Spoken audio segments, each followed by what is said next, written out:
नमस्कार दोस्तों, आज हम आपके लिए एक स्टोरी लेकर आए हैं जिसका नाम है गहने और इसके लेखक हैं जीवन से हारो मत।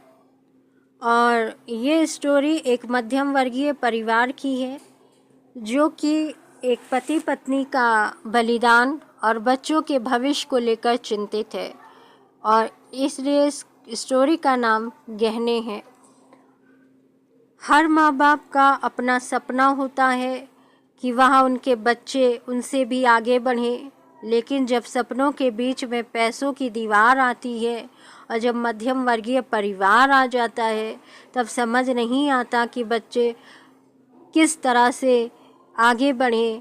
और सच्चे हीरो वही होते हैं जो इन मुसीबतों को पार करके अपने लक्ष्य की ओर बढ़ते जाते हैं। ये कहानी एक ऐसे मध्यम वर्गीय परिवार की है जिसके मुखिया रस्तोगी जी हैं जो एक पिता की भूमिका को निभा रहे हैं और वो अपने बच्चों के भविष्य को लेकर जीवन के मोड़ पर चिंतित हैं। आगे चलते हैं तो रस्तोगी जी आज अपने बच्चों को लेकर बहुत परेशान हैं कि क्योंकि वे एक साधारण परिवार में से हैं और वो एक सरकारी कर्मचारी हैं जो 50,000 की नौकरी पर काम करते हैं और उस पर 2 लाख का लोन भी उन्होंने ले रखा है। हर महीने बड़ी मुश्किल से घर चलता है।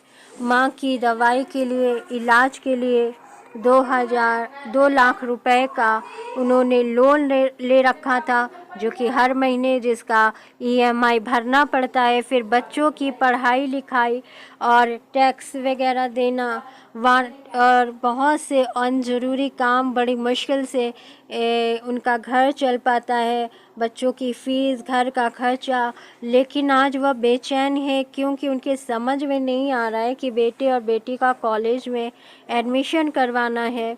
बड़ा कॉलेज है इसलिए बड़ी फ़ीस भी है और जेब में वही पुराना सवाल है कि कैसे होगा। इसी को लेकर रस्तोगी जी आज बहुत चिंतित हैं, कुछ समझ में नहीं आ रहा, बहुत परेशान है वो सवेरे से लेकर, क्योंकि टाइम कॉलेज का बहुत कम रह गया है और एडमिशन की आखिरी डेट आने वाली है और जेब में वही पुराना सवाल है कि कैसे होगा। मन बेचैन है, माथे पर चिंता की लकीरें हैं, अंदर कुछ टूट रहा है। क्या मैं अपने बच्चों को वो नहीं दे पाऊँगा जो वो डिज़र्व करते हैं? कुछ समझ में नहीं आ रहा है कहाँ से करूँ, क्या करूँ, कैसे करूँ। लेकिन परेशानी जो है वो बढ़ती ही जा रही है क्योंकि समय जो है अंतिम तारीख 2 दिन के बाद में है कॉलेज की और इन 2 दिनों के अंदर हमें जो है इनको अपने बच्चों के लिए पैसा चाहिए कॉलेज में एडमिशन कराने के लिए।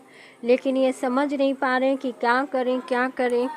ना सवेरे से ये अपने ही कमरे में ही व्यस्त हैं, परेशान हैं, चिंतित हैं, दुखी हैं और इनका किसी भी काम में इस समय मन नहीं लग रहा है। रस्तोगी जी बहुत परेशान है, सोचते हैं मैं क्या करूं, कैसे करूं, क्या करूं, समझ में नहीं आ रहा, कोई रास्ता दिखाई नहीं दे रहा। अगर मैं अपने बच्चों का एडमिशन नहीं कराता हूँ तो बच्चों के भविष्य का क्या होगा, कैसे पढ़ेंगे, कुछ समझ में नहीं आ रहा है। मैं क्या करूँ, कुछ समझ में नहीं आ रहा क्या करना चाहिए। कि तभी पत्नी कमरे में प्रवेश करती है और अपने पति को परेशान देखकर पूछती है धीरे से। पत्नी पास आती है और कहती है, आप अब बड़े परेशान लग रही हैं, कुछ बात है क्या? और रस्तोगी जी झिझकते हुए कहते हैं, बात नहीं, कोई बात नहीं है। हाँ बात फिर आप परेशान क्यों हैं? पत्नी ने कहा। परेशान? हाँ, बात वही है, बच्चों का एडमिशन, कि इनका एडमिशन कैसे होगा। परेशान तो हूँ मैं, समझ में नहीं आ रहा है कि इनका एडमिशन कैसे कराऊं। फ़ीस तो बहुत ज़्यादा है, सारे पैसे भी ख़त्म हो चुके हैं, घर में खर्च में निकल जाते हैं। इतना पैसा नहीं है कि उनका एडमिशन करवा सकूं। बाकी माँ का इलाज के लिए 2 लाख रुपए लिए थे, उसकी ईएमआई भरनी पड़ती है। इधर घर लोन पे बनवाया था, अब सारा पैसा अधिकतर लोन और घर खर्च में ही निकल जाता है। क्या करूं, कुछ समझ में नहीं आ रहा है।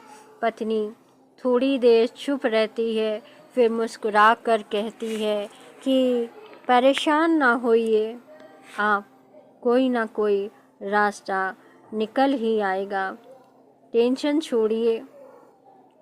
देखिए, जब मुसीबत आती है ना, तो उसके साथ उसका उपाय भी आता है। जब हम मुसीबतों का सामना करेंगे तभी तो हम उस पर जय को हासिल करेंगे। परेशान होने से, चिंतित होने से आपकी सेहत खराब हो जाएगी, इसलिए आप परेशान ना होइए और ऊपर वाले पर भरोसा रखिए।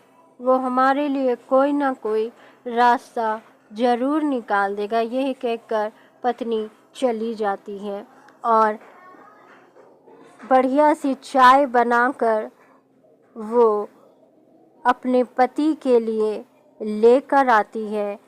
और उस समय जो सीमा है, सीमा अपने पति के लिए चाय बनाती है और सोचती जाती है कि मैं क्या करूं, मैं अपने पति की हेल्प कैसे करूं, बच्चों का एडमिशन कैसे कराऊं। उसके समझ में नहीं आता है, तो चाय बनाते बनाते वह सोचती है, वो भी परेशान होती है कि समस्या का हल कैसे निकाला जाए। उसको भी समझ में नहीं आता है कि तभी बच्चों का कॉलेज में एडमिशन कैसे कराएं। तभी उसको अचानक याद आता है कि मेरे शादी के गहने पड़े हुए हैं। शादी के गहनों की याद आते ही उसका चेहरा चमक उठता है और वह सोचने लगती, अरे गहने तो रखे हैं, इस समय पर गहने काम नहीं आएंगे तो कब काम आएंगे। और फिर उसने मन ही मन में निर्णय ले लिया कि ये गहने बेचकर वह अपने बच्चों का एडमिशन कराएगी। फिर सीमा हाथ में चाय का प्याला और दूसरे हाथ में गहनों का डिब्बा लेकर पति के पास जाने के लिए तैयार है और कहती है कि मैं अपने पति की इस उलझन को दूर करने के लिए अपने सारे गहने दे दूंगी, ताकि उनकी परेशानी भी दूर हो जाए और इस मुसीबत के समय में ये गहने हमारे और हमारे परिवार के लिए काम आ जाएं, क्योंकि ये गहने ही हैं जो इस समय हमें इस मुसीबत से बाहर निकाल सकते हैं। तो सीमा जो है वो अपने पति के लिए चाय लेकर कमरे में प्रवेश करती है और कहती है, लीजिए चाय मेज पर रखी है, चाय पी लीजिए। और कहती है कि चाय और ये रहे गहनों को आप बेचकर बच्चों का एडमिशन करा सकते हैं।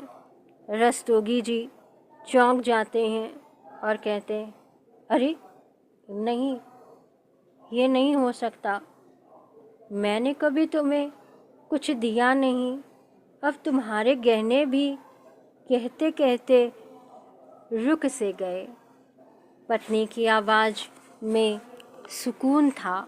गहने तो बन जाएंगे फिर, लेकिन आज बच्चों का भविष्य अगर रुक गया तो शायद हम खुद को कभी माफ़ नहीं कर पाएंगे। पति की आंखों में आंसू लिए बोले,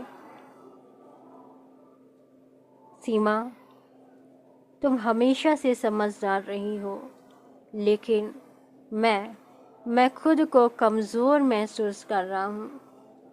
तब सीमा रस्तोगी जी से मुस्कुराते हुए कहती है, कमज़ोर वह नहीं होता जो हालातों से डर जाए, कमज़ोर वह होता है जो कोशिश ही छोड़ दे। इसके बाद जो पति पत्नी हैं वो गहनों को लेकर बातचीत करते हैं और दोनों रजामंदी के बाद उन गहनों को लेकर जाते हैं बेचने के लिए, और जब वो बिक जाता है गहने, तो रस्तोगी जी के दिल में एक टीस तो थी कि मैंने अपनी पत्नी के गहने बेच दिए, मगर इस बात का सुकून भी था कि बच्चों का भविष्य बनेगा। इसलिए वो अपने बच्चों का एडमिशन कराने के लिए गहनों से मिले पैसों को लेकर, अपने बच्चों को लेकर कॉलेज को आते हैं और वहाँ अपने बच्चों का एडमिशन कराते हैं। और बच्चों के एडमिशन से जो पैसे मिले हैं उससे बच्चों का एडमिशन हुआ और वे घर वापस आए। और बहुत समय की बात है कि एक फंक्शन था और लड़के ने अपने माँ बाप को एजुकेशन डे पर यह कहा कि हर माता पिता को आपके जैसा ही होना चाहिए, और आज मैं जो कुछ भी हूँ अपने माता पिता की वजह से हूँ। और एजुकेशन डे पर उसने सबके सामने ये कहा कि आज मैं जो कुछ हूँ अपने माता पिता के त्याग और बलिदान से हूँ। मेरी मम्मी ने अपने गहने बेचे और पापा ने अपने सपने, ताकि मेरे सपनों को पूरा कर सके। और रस्तोगी जी अपने बेटे की इस बात को सुनकर उनका परिवार गदगद हो उठा कि हमने जो निर्णय लिया था वो सही था। अगर हमारी बेटी और बेटे आज जो हैं, हम उस समय यह निर्णय ना लिए होते तो हम उनका भविष्य ना बना पाते। अगले दिन रस्तोगी जी अपने बेटे और बेटी का एडमिशन करा चुके होते हैं, तो उनको बच्चे जो है उनके गले लगकर उनको थैंक्स बोलते हैं और कहते हैं पापा मम्मी आप लोग बेस्ट हो। और दोनों पति पत्नी आज बहुत खुश हैं। क्योंकि इस बात को आज सालों बीत चुके हैं और आज उनकी बेटी की शादी हो चुकी है और बेटा एक बड़ी कंपनी में जॉब करता है और अब उसकी भी शादी तय होने वाली है। और रस्तोगी जी और उनकी पत्नी की आंखें आंसुओं से भीग जाती हैं, लेकिन दिल कहता है कि आंसू सिर्फ गर्व के हैं, खुशी के हैं। तो आज दोनों बहुत खुश हैं। उनको अपने जीवन में संतुष्टि मिली कि पैसा, ज़मीन, जायदाद इसलिए भी होते हैं कि हम उनसे मुसीबत के समय में उनको यूज़ कर सकें। तो दोस्तों, हर माता पिता अपने बच्चों के लिए कुछ ना कुछ छोड़ते हैं, कोई पैसा तो कोई ज़मीन, लेकिन असली माता पिता तो वो हैं जो अपना सब कुछ लगाकर बच्चों को उड़ने की हिम्मत देते हैं। तो आज ये दोस्तों हमारी कहानी आपको कैसे लगी? अगर ये कहानी आपको पसंद आई हो और आपके दिल को इसने छुआ हो तो इसे शेयर करना ना भूलिए, ताकि किसी और के दिल तक ये प्रेरणा पहुँचे। और आप चैनल को सब्सक्राइब करना ना भूलें। अपने लाइक और कमेंट के माध्यम से हमें बताएं कि ये वीडियो आपको कैसा लगा और आपने अंत तक हमारे इस वीडियो को देखा। और हमारी कहानी आपको अगर अच्छी लगी है तो आप चैनल को सब्सक्राइब कर लीजिए, लाइक और कमेंट करके बताइए कि हम आपके लिए और क्या लेकर आए मोटिवेशन के लिए, और कौन सी जानकारी आप जानना चाहते हैं तो हम उनसे भी बने टॉपिक आपके लिए लेकर आएंगे। तो दोस्तों, आज के लिए इतना ही। Thanks for the watching. नमस्कार।